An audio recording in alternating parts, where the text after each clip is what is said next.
গমের মূল্য 15% কমে যাওয়ায় 6,000 টাকায় পূর্বাপেক্ষা 1 কুইন্টাল গম বেশি পাওয়া যায়। 1 কেজির বর্তমান মূল্য কত? এখন আমরা এটার সমাধান করি। 15% কমে যাওয়া অর্থাৎ বুঝাই পার্সেন্ট, মানে 100-তে 15 টাকা কমে যায়। তাহলে আমরা লিখতে পারি 100 টাকায় কমে 15 টাকা। 100 টাকায় কমে 15 টাকা। ঐকিক নিয়মের ক্ষেত্রে আমরা সবসময় 1 দিয়ে হিসাব করি, সুতরাং 1 টাকায় কমে উপরে 15 আর নিচে 117।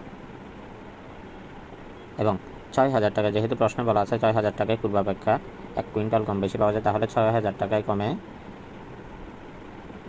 নিচে 100 উপরে 15 গুণ 6,000 টাকা। আমরা কাটাকাটি করলে দেখতে পাই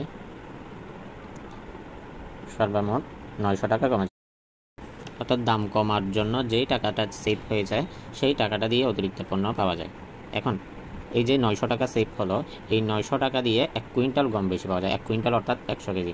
অর্থাৎ 100 কেজি গমের মূল্য 900 টাকা।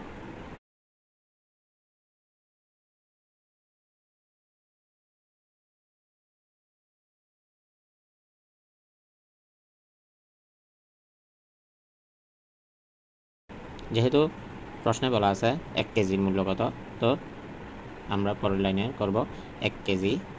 যেহেতু 100 কেজি গমের মূল্য 900 টাকা, 1 কেজির মূল্য কম হবে, কম হলে ভাগ, উপরে 900 নিচে 100 ভাগ করলে আমরা পাই 9 টাকা। অর্থাৎ প্রতি কেজি গমের মূল্য হচ্ছে 9 টাকা।